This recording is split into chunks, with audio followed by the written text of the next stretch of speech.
Flames danced in the evening air as Biodun watched the new car burn in front of his house. The fire reflected in his eyes, but what burned even brighter was the anger in his heart. He thought he was teaching his wife Eniola a lesson, but he didn't know yet that the burning car was meant to be his birthday gift. 3 years earlier, Biodun's mother had visited his modern city apartment with an unexpected guest. Eniola stood quietly beside her, wearing a simple dress and keeping her eyes lowered respectfully. She was everything Biodun's mother wanted in a daughter-in-law: humble, intelligent, and well-mannered. But to Biodun, all he could see was a village girl who didn't fit into his sophisticated world. "Mother, how can you expect me to marry someone from the village?" Biodun had asked later that evening, his voice full of scorn. He paced around his expensive furniture, gesturing at all the signs of his success. "Did you see how she ate? He stopped when he saw his mother's eyes grow cold. What Biodun couldn't see, but his mother could, was how Eniola's hands shook slightly as she helped wash the dishes in the kitchen, hearing every cruel word through the thin walls. She didn't cry, though. Instead, she straightened her shoulders and kept working, just as she had done every time life had challenged her before. "That young woman you're insulting," his mother said slowly, each word sharp with disappointment, "has more grace in her little finger than you have in your whole body, my son." She watched him closely, seeing not the successful businessman he thought he was, but the proud little boy who still needed life's hardest lessons. In the following weeks, Biodun avoided the meetings his mother arranged between them. Every time Eniola visited, he found excuses to work late. When he did see her, he spoke as little as possible, treating her presence like an inconvenience. His friends at the office laughed when he told them about the village girl his mother wanted him to marry, and their laughter fed his shame and rejection. But the universe has a way of teaching the proud their lessons. What Biodun didn't know then, what he couldn't have imagined as he dismissed Eniola time after time, was that this quiet village girl would one day bring him to his knees. Not through revenge or cruelty, but through the very things he looked down on: her determination, her intelligence, and her capacity for love. His mother saw it all coming. She watched her son's pride grow like a poison tree and knew that only someone like Eniola could help him find his way back to being the good man she had raised. So she pushed, insisted, and finally got her way. Biodun agreed to marry Eniola, not for love, but to stop his mother's pressure. He thought he was doing everyone a favor. He didn't realize he was stepping into a story that would change everything he thought he knew about success, love, and what really makes a person worthy of respect. The wedding was grand, but the marriage was empty. Every morning, Eniola woke up before sunrise, her side of the bed already cold by the time Biodun opened his eyes. She moved through their expensive house like a ghost, trying to make herself smaller, quieter, less noticeable. The house was beautiful, but to her, it felt more like a cage than a home. Biodun treated their marriage like a business arrangement gone wrong. He would leave for work without saying goodbye, come home late without saying hello, and go to bed without saying goodnight. The only time he acknowledged Eniola was when he needed to remind her of her place in his world. "You're lucky to be here," he would say, watching her serve dinner with perfectly steady hands. Not many village girls get to live in a house like this. What he couldn't see was how each word carved another small wound in her heart, though her face remained calm and composed. Their children came into this cold world of silences. Two beautiful children who learned early to watch their mother's face for signs of sadness and their father's mood for storms. Eniola poured all her love into them, teaching them the things she had learned in her village: kindness, respect, and the quiet strength that comes from knowing who you are, even when others don't see your worth. At night, when the children were asleep, Eniola would sit by their bedroom window, looking out at the city lights. She remembered her mother's words before the wedding: "Love grows like a seed, daughter. Sometimes it needs time and patience." But after 3 years, the seed of their marriage lay in dry soil, watered only by her tears and fertilized by his contempt. Biodun, for his part, lived in his own prison of pride. He avoided family gatherings where he'd have to introduce Eniola to his colleagues. When he did bring her, he would quickly steer conversations away from her background, changing the subject whenever anyone asked about their love story. Deep inside, In a place he refused to acknowledge, he felt shame, not for having married her, but for being unable to see beyond his own prejudices. The bed they shared might as well have been an ocean, with both of them clinging to opposite shores. They only came together when Bioden decided it was time to try for another child, the act more like a contract than a connection. Eniola would lie awake afterward, listening to his breathing, wondering if he could hear her heart breaking in the darkness. His mother visited sometimes, watching the silent dance of their marriage with growing sadness. She saw how Eniola tried. The fresh flowers on the dining table, the carefully prepared meals, the way she learned to use all the modern appliances in the kitchen. She also saw how her son refused to notice any of it, too wrapped up in his image of what a wife should be to see the treasure right in front of him. Patience, she would whisper to Eniola during these visits, holding her hand when Biodun wasn't looking. Sometimes a man needs to lose everything before he can see what he has. Neither of them knew then how prophetic those words would become, or how the quiet village girl would soon shake the foundations of Biodun's carefully constructed world. In their shared silence, a storm was brewing. Eniola was learning, watching, growing stronger each day, while Biodun remained frozen in his pride, unaware that the woman he looked down upon was slowly but surely rising above him in ways he couldn't imagine. One morning, over a breakfast of silent glances and untouched toast, Eniola gathered her courage like a shield. "I want to work," she said softly, her voice barely louder than the ticking kitchen clock. The words hung in the air between them like suspended dust. Biodun's laugh cut through the silence like a knife. "Work." He put down his newspaper, his eyes gleaming with cruel amusement. "And what exactly can a village girl like you do in the city?" He didn't see how his words made their children shrink in their chairs, how they learned to make themselves small just like their mother. But something had changed in Eniola. The seed of strength that her village life had planted was finally breaking through the soil of her silence. She stood up straighter, met his eyes, and walked out the door to look for work. Day after day, she went from office to office, facing rejection after rejection. Each no made her stronger. Each dismissive look fueled her determination. What nobody knew, not even Biodun, was that Eniola carried a secret weapon. Years ago, a kind stranger in her village had taught her computer skills, seeing potential where others saw only poverty. Then came the day that changed everything. Her new workplace was in chaos. Important financial records were full of errors, and her boss was furious. While others panicked, Eniola quietly asked to help. In 2 hours, she did what others couldn't do in 12.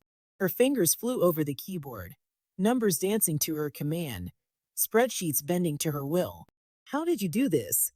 her boss asked, staring at the perfectly balanced records. The entire office fell silent, waiting for the village girl to speak. Eniola explained about the visitor to her village, about her hunger to learn, about the hours she spent practicing on an old computer while others slept. Success followed success. Within months, Eniola's salary grew larger than Biodun's. Her colleagues sought her advice. Her boss trusted her judgment, and her confidence bloomed like a flower finally finding sunlight. But at home, dark clouds were gathering. Biodun watched his wife's transformation with growing bitterness. The woman who once moved silently through their house now walked with purpose. The voice that used to tremble now spoke with authority. His perfectly ordered world was turning upside down, and he couldn't bear it. "You must be sleeping with your boss," he accused one evening, his words heavy with jealousy. "How else could someone like you rise so quickly?" He couldn't see that his words revealed more about his own failures than hers. He couldn't understand that success doesn't always wear expensive suits or speak with city accents. Each morning, Eniola left their house a little stronger, a little taller, while Biodun seemed to shrink, consumed by suspicion and pride. Their roles had reversed. Now he was the one watching silently, while she moved forward with growing confidence. The children noticed the change too. They began to look at their mother with new eyes, seeing not the quiet village girl their father mocked, but a woman of strength and determination. They started asking her for help with their homework instead of their father, proud to tell their friends about their mother's achievements. What nobody realized was that this was just the beginning. Eniola's rise would soon force Biodun to face his deepest fears and prejudices, leading to a crisis that would either break their marriage completely or forge it anew in the fires of understanding and respect. Jealousy ate at Biodun like a disease. He started spending more time parked across from Eniola's office than at his own desk. His computer gathered dust while he watched through his car window, imagining stories about his wife and her boss. His phone buzzed with urgent work messages, but he couldn't tear his eyes away from the office entrance. On a bright Tuesday morning, while Biodun sat in his car nursing his suspicions, his own boss was pacing the conference room. Important investors waited in vain. The meeting Biodun had spent months preparing for, the one that could have secured his company's future, slipped away like water through his fingers. "Where were you?" his boss demanded when Biodun finally returned. The words fell like stones in the quiet office. "You're fired." Just like that, the career Biodun had been so proud of, the status he had lorded over Eniola, vanished. But worse was yet to come. That evening, as Biodun drove home with his box of office belongings, he saw something that made his blood boil: his wife and her boss at a car dealership. He watched them point at different cars, saw her boss open doors for her, heard her laugh drift across the parking lot. The jealousy that had been simmering inside him burst into flames. In his mind, every smile Eniola shared with her boss became a betrayal. Every success she had achieved became proof of her infidelity. The fact that he had lost his job while she continued to rise only poured fuel on his rage. Later that evening, when he saw the brand new car parked in front of their house, the same one from the dealership, something snapped inside him. In his twisted logic, this car became a symbol of everything he had lost, everything he believed had been taken from him. He didn't think.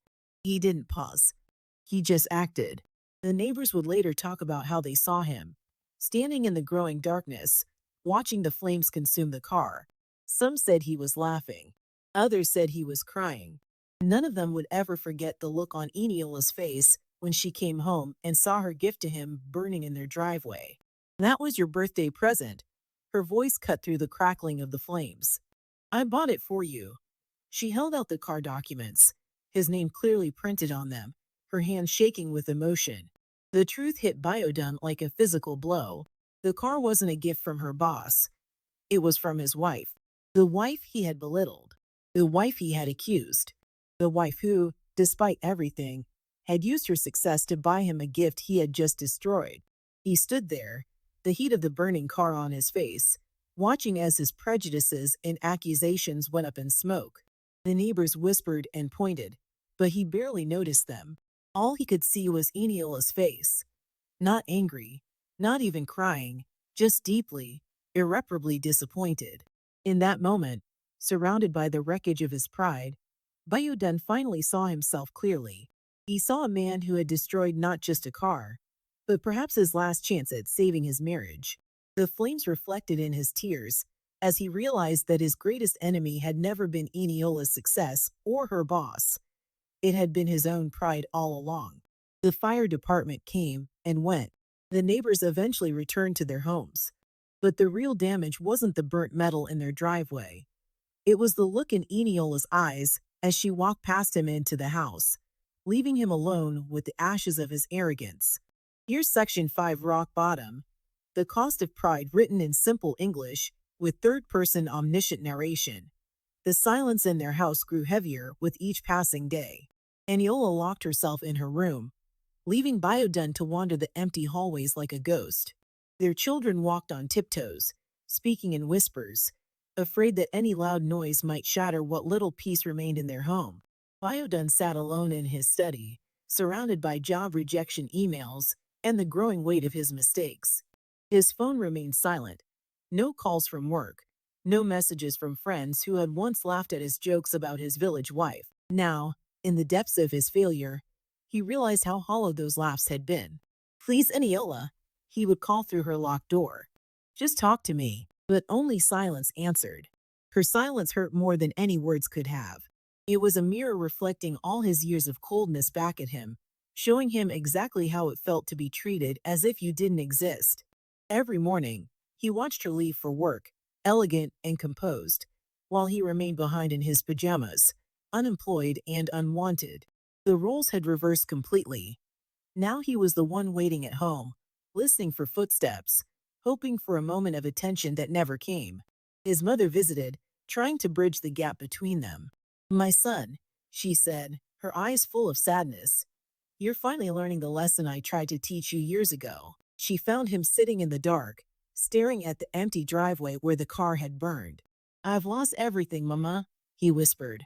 "My job, my pride, and worst of all, Eniola." His mother touched his shoulder gently, feeling him trembling beneath her hand. "No," she corrected him. "You're only now starting to find everything that matters." But Bioden couldn't see past his pain.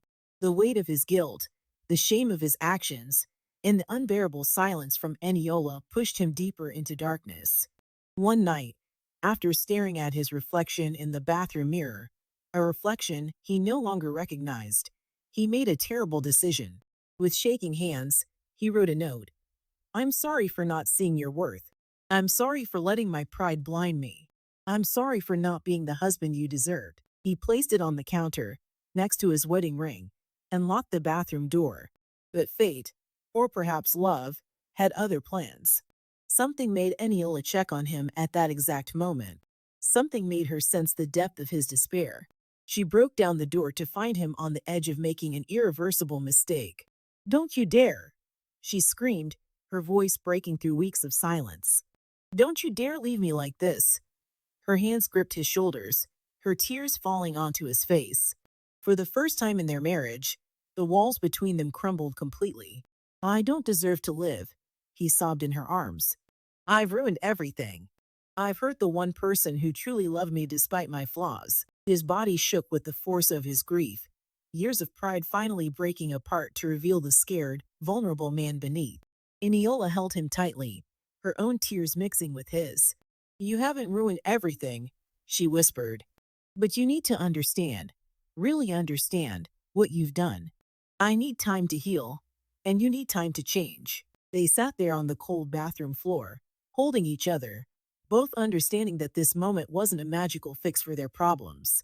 It was instead a beginning, a chance to rebuild from the ashes of their old marriage into something new, something true. In the darkness of that night, Bioden finally saw the light of truth, that strength comes in many forms, that love isn't about power or status, and that sometimes you have to lose everything to find what really matters. Here's Section 6, The Path to Redemption, written in simple English with third-person omniscient narration. Dawn brought a new message to Biodun's phone. His hands trembled as he read the words from his former boss. "The investor wants to meet with you again. This is your last chance." He stared at the screen, hardly daring to believe it. Confused but hopeful, he rushed to his old office. His former boss sat behind the big desk, looking stern but not unkind. "Someone spoke highly of you," the boss said carefully. "Someone who believes you deserve another chance." Later that evening, as Bioden shared the news with Eniola, he noticed a small smile playing at the corners of her mouth. "Do you know something about this?" he asked softly. No accusation in his voice, only wonder.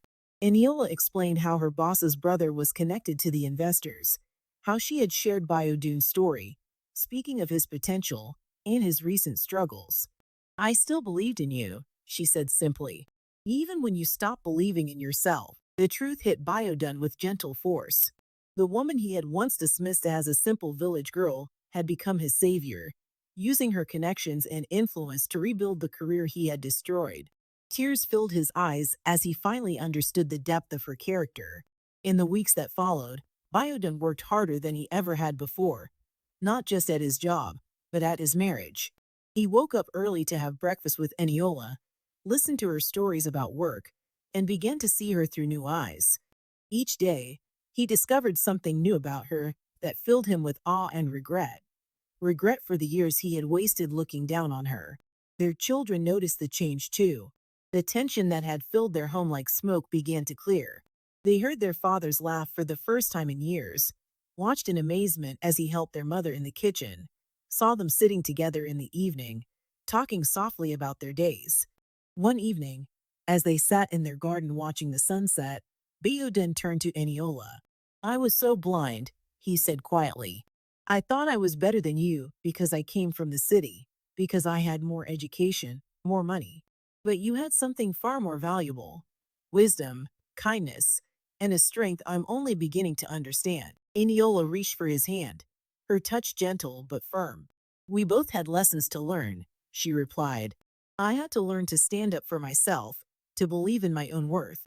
And you had to learn that true value isn't in where we come from, but in who we choose to become. Their marriage, once cold and empty, began to warm with real love, not the kind based on status or appearance, but the kind that grows from understanding, respect, and shared struggles.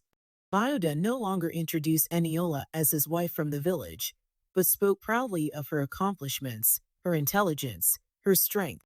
The neighbors who had watched their car burn now saw them walking together in the evenings, hand in hand.